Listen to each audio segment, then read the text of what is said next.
do it live. Well, hey, everybody. Welcome to this edition of the Cinematic Lounge. We have Maria back. Hi, Maria. Hello, everybody.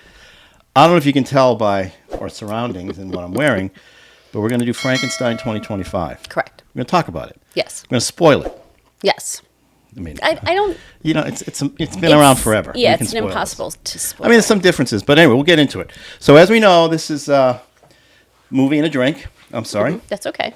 I dressed in a little velvet to kind of, get a little Victorian. You got a little velvet on you. Yes, I You get do. your, one of those pants. Velvet pants. Velvet pants. Velvet jacket. Little deep purple, the color of royalty. Nice. I try to wear a crazy hat and this velvet little and my Frankenstein. All right. So this is 2025 Frankenstein, directed by Guillermo del Toro. I practiced. You did practice. Guillermo del Toro. All right. What's the drink for today, though? Well, you know what? I decided to just do some champagne because, to me, the pivotal scene was the wedding scene where Right.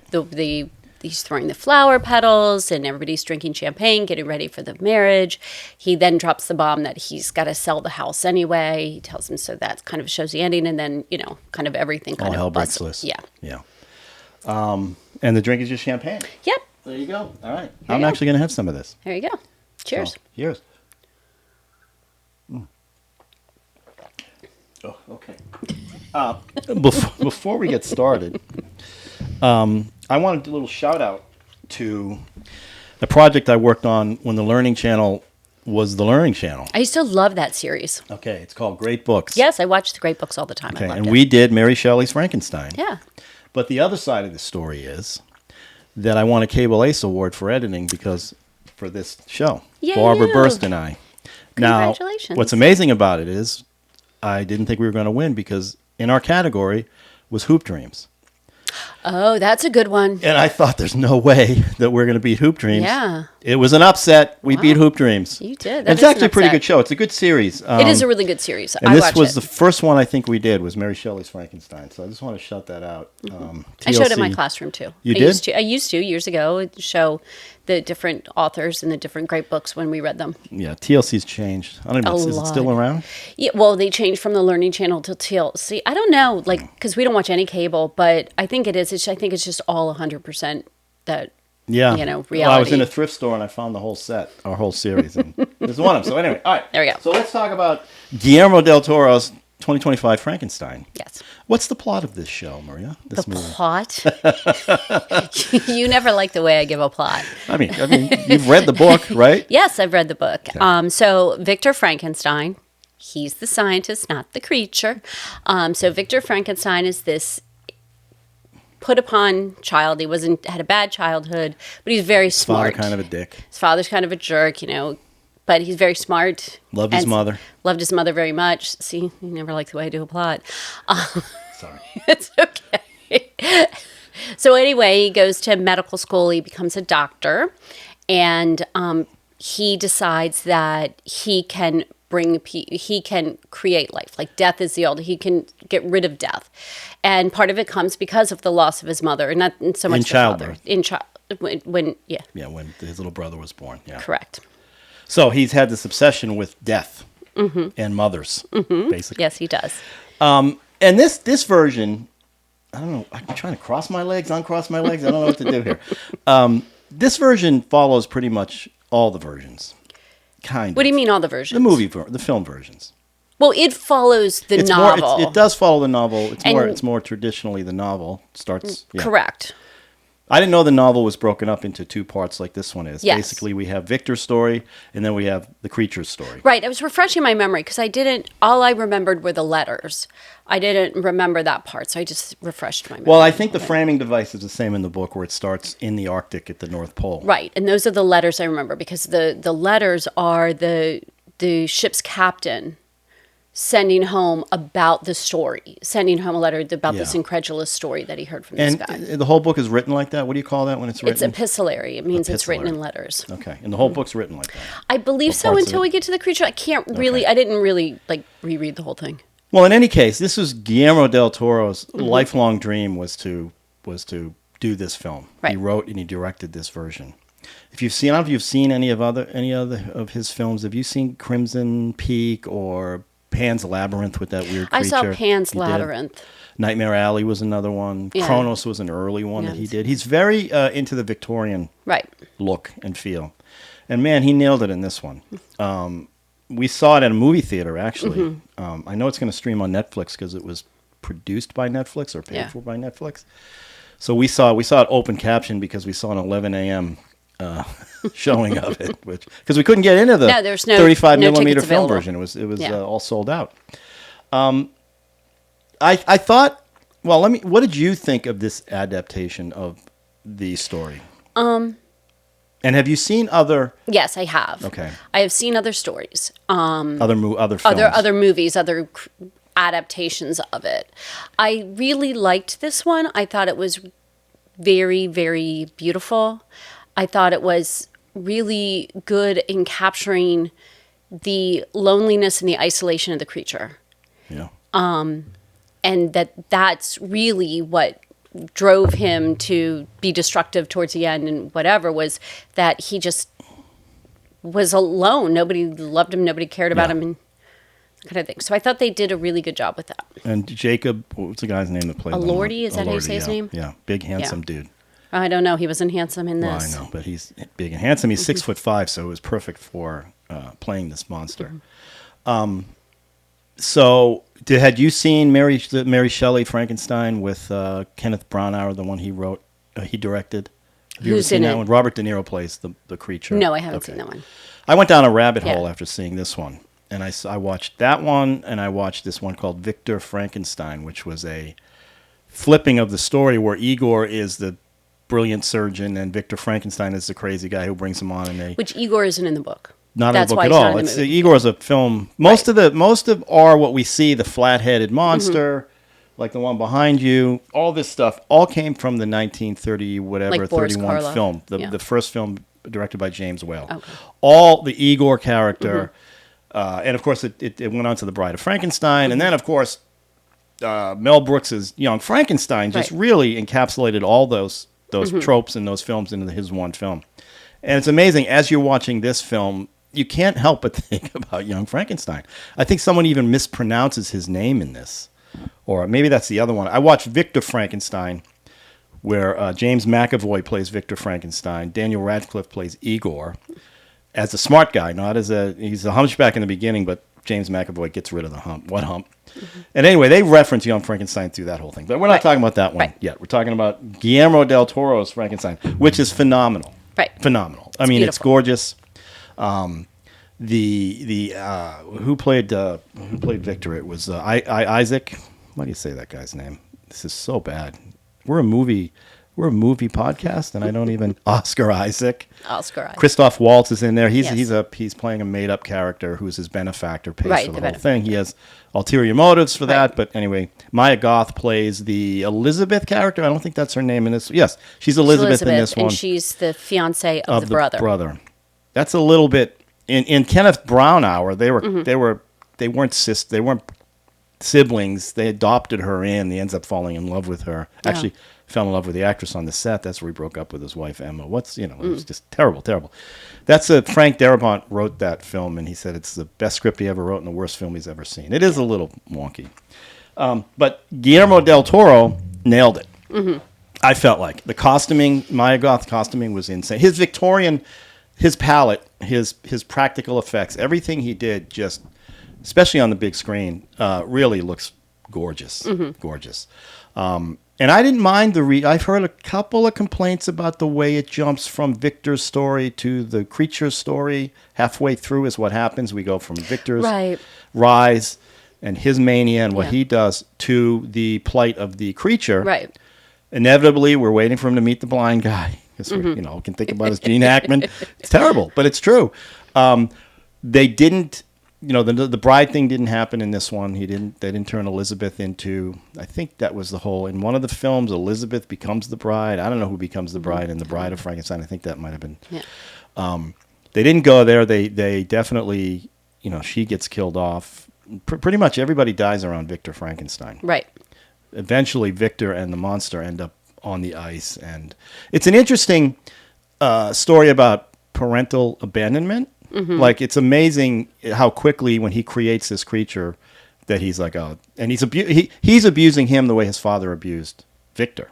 There's this weird parental abuse. You actually gasped at one point. Right. Well, what upset me is that so the creature gets born, shall we say, and he comes alive, and Victor's immediate expectation was for this creature to be speaking sentences and to be wholly intelligent or whatever. He was really frustrated. And he got frustrated because he couldn't talk or anything. The only word he said was what? Was Victor. For the longest time. And Victor. Then Victor's, so the creature's been alive, 12 hours? And Victor's, I didn't realize this, but he had this place prepared in the basement, in the dungeon part, with chains, and he chained him up and cuffed him to a pedestal, a brick, like not even a pillow, nothing, and then left him there. Right. And I was just appalled because to me, the creature was an infant. The creature was a baby, and that's how Maya Goth looked at him as a very injured person. Yes.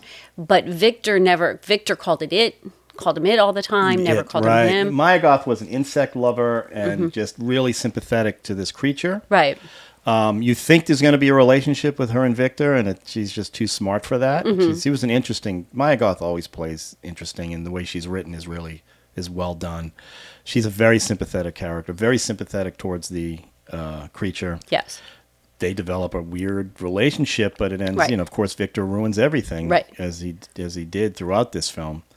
I just the set design and the creature design were just phenomenal. I think the creature design in this one is what everybody's going to. That'll be the big reason people are going to go see this. I think. Because you're looking this, you can't tell who that is behind all that prosthetics, right, which is amazing. But he's very dominant in the film and very powerful. Just as a creature, powerful, and just as a presence, right, as an actor, he really played it very well. And some of that sympathetic things that Maya was reacting to, or Elizabeth, was the way this guy was just acting. I mean, looked like a baby. He was a baby, right. And of course, he learns to read by sitting in the basement of the blind man's house with the family. All these tropes are in all the other films. Same thing. You don't have all the killings in this one, like the village killings, like most of these films. Right. It's just, with the pitchforks and all that. We don't see any of that. Yeah.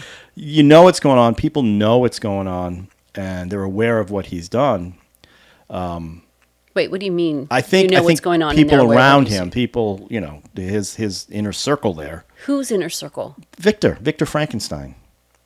But he had no inner circle. That was the whole point. He had his brother, and he had the benefactor. Yeah, so his brother was way away when he was doing this work. He put him away because he was trying to get... Right, because he was trying to get with Maya Goth. Yeah. And the benefactor, knew what was going on because he had ulterior motives. He wanted to be regenerated. Right, he wanted to live. He had syphilis. He wanted to live. He had syphilis. And he was dying. Yeah. Yeah, so I don't know. I'm trying to hype it because I want people to see it. I'm afraid because it's coming on Netflix so quickly that people are going to miss out on this just beautiful film. And I'm not going to say his first name again. Guillermo del Toro has said that he's wanted to do this his whole life, and his fear was, what if it doesn't work? What if nobody comes and sees it? I like to think that he solved that problem by just a stunning film. I don't know. What did you think?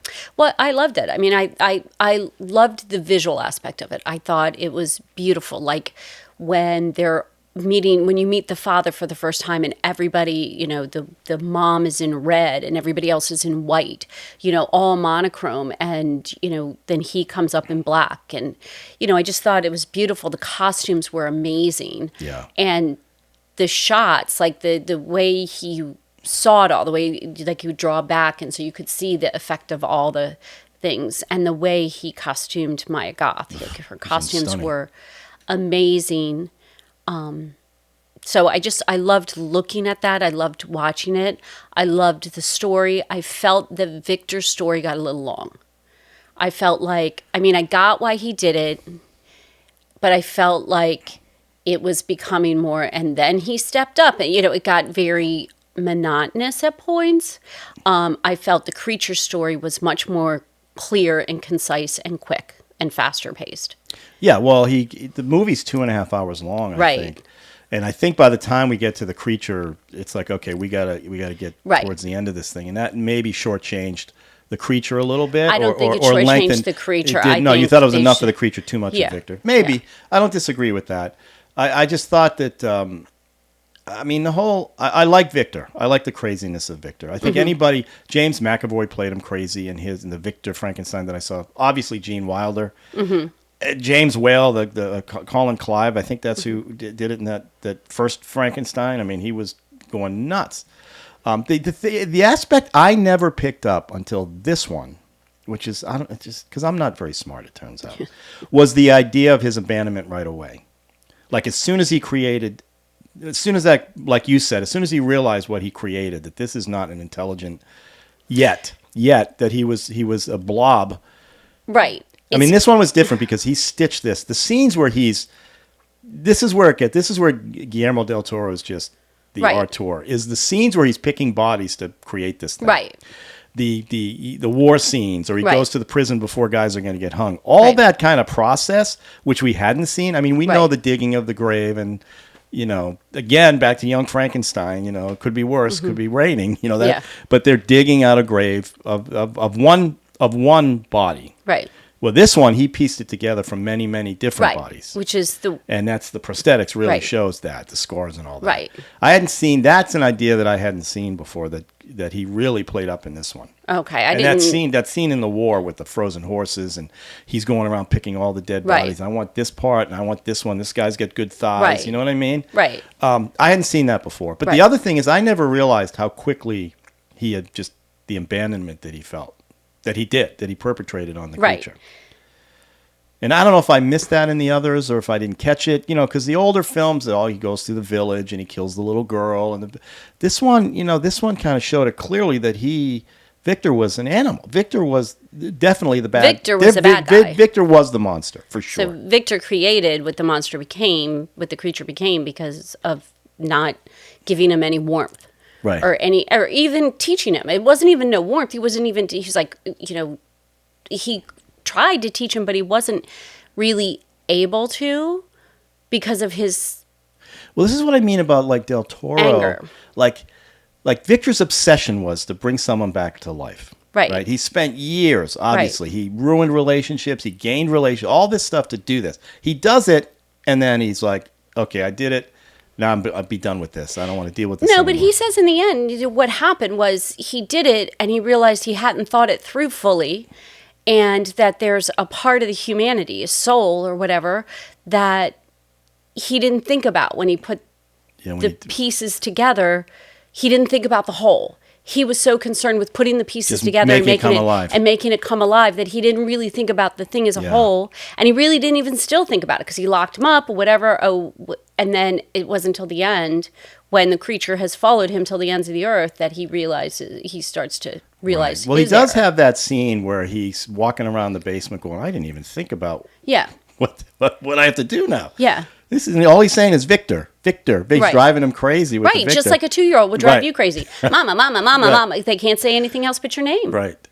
That, again, this one really fleshed that out pretty well, I thought. And I was just going to say, what was I going to say about that scene in particular? And just the idea that, I was going to say, like Del Toro, like this movie is like this is it. Everything was for this film. And I wonder if he's happy with what came out. He's got to be. I mean, it's got to be. It's like it's beautiful. Yeah. It's just beautiful to look at, and it is. I'm glad we saw it in a theater because I don't think any TV screen will do it justice. No. It's the art production, the set design and all that stuff is just. It's a character in it. It's obviously, I can say it. It's a character in itself. I mean, I'm not being brilliant, but it is. It really showed up. I just, so you liked it. You loved it. Yeah, I did like it. I loved it. I enjoyed it. It was a really good movie. I'm glad I went to a theater to see the movie. Like I said, the only part was the length in it. The other piece was that I loved the Maya Goth character. I don't know. I just felt like I wanted more from her. Maybe I just wanted to see her more. Well, with her in the movie, yeah. I was expecting some more wildness from her, because she's a wildcat, right? You don't know what you're going to get with her. I thought, and who knows if there's going to be another version of this or a sequel. I don't know if they could dig her up and make her the bride, because she would be she would kill that. Yeah. Well, there is a movie coming out called The Bride, which is I know that's a whole different. That's a whole different. Christian Bale is playing the creature. Yeah. So, no, I just mean like I think I was expecting a little more craziness with her. I wasn't even expecting more craziness. I just wanted more of her. I wanted more because Victor was different with her. He was a different man around her. Yes. And I wanted to see more of I wanted to see more of the William and the relationship with the brother and why. Well, I mean, in most of the films, isn't Elizabeth Frankenstein Victor's fiance? For some reason, that's what I have in my head, but I don't know. Yeah, I don't remember. Well, I know in Young Frankenstein, Madeline Kahn is I don't really remember. Everything filters through Young Frankenstein for me. It's ridiculous. But I wanted to just see more of her, although he used her really well. It wasn't like... No, she was great. She was really good in what she did, and, She was the moral compass in the film. Yeah. She was the only... Other than maybe the captain, the Danish captain, he ultimately ends up protecting both of them, Victor and the monster. Yes. The creature? Right. Because at the beginning, he is Victor. He's the exact same as Victor. He's obsessed. That's what Victor is. Victor's obsession was like, this guy was obsessed. He just wanted to get to the North Pole. Right. He didn't care that everybody was going to die on the boat. Once we get the ship out, we're going. We're not Victor turning actually around. Says, you're just like me. You have the same obsessions. And it was obsession. And then it wasn't until he heard the creature side of the story till he was like, okay, that's the other thing. So the creature learns the languages, and I know what I was going to say. I didn't also, in the other films, I never realized this idea that the creature couldn't die. Other than, I know in the first one he gets burned up in a windmill, but he comes back, so he didn't really die. In this one, he's sort of like he can heal. Right. Bullet wound goes through him, he heals. Somebody stabs him, he can heal him. And they show it like kind of that's a side that I had never seen before, and I hear a lot of people, I read some things where people are saying, what is this, a superhero movie? The guy is like, or the other thing I just read tonight was, it's a very Catholic film. You mentioned the red and the, you remember there's a scene where the confession happens, and she goes to confession. And I guess Mary Shelley was more Protestant. It wasn't so much Catholicism. Where this one, he kind of Del Toro leans into the Catholicism. He's Catholic, like Christian? he's Catholic. Well, he's raised. Yeah, Who Del Toro is? Del Toro, okay. yeah. So he came up through the Catholic faith. Okay. like whether he follows it now really closely or not. But there was a lot some of the rituals of the rituals. Catholic faith he put in there.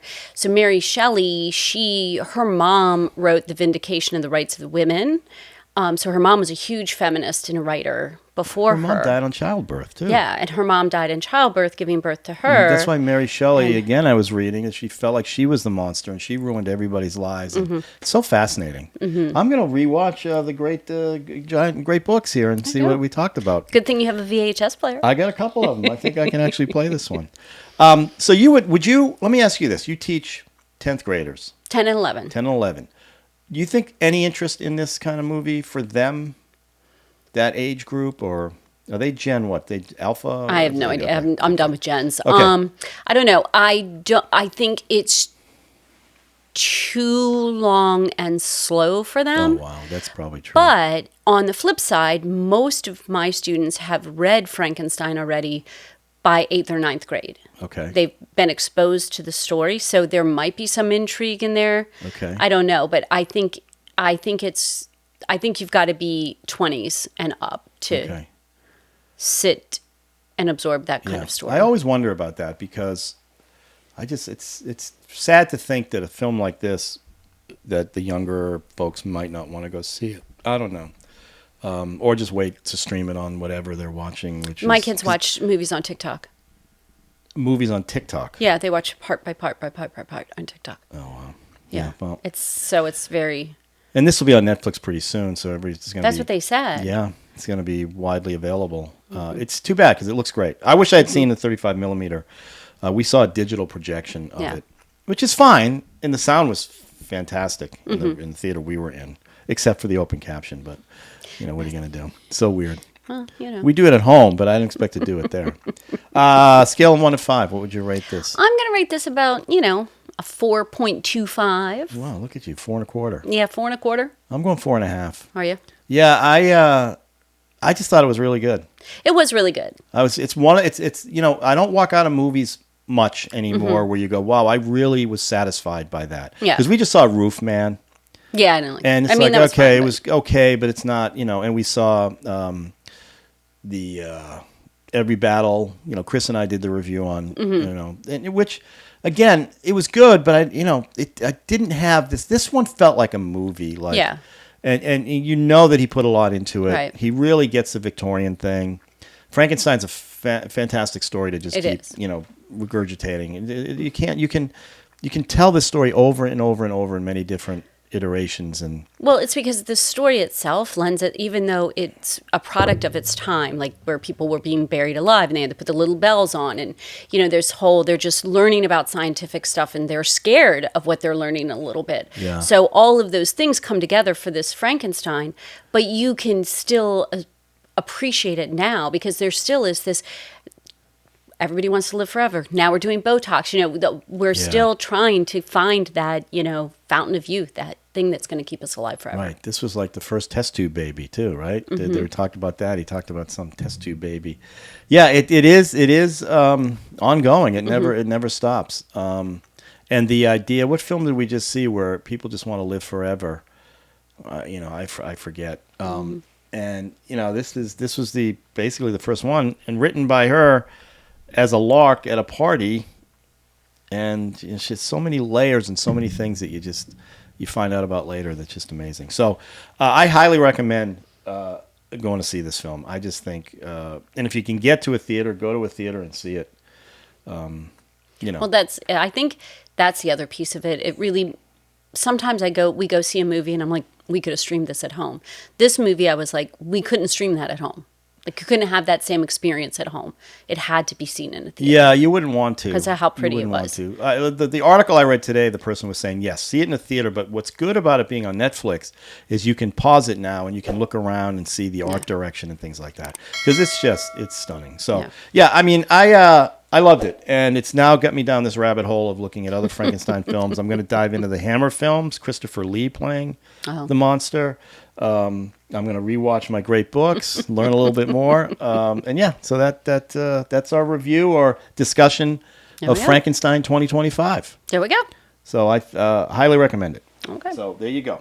There we go. I don't know what our next film is, but we'll see. Cheers. Cheers.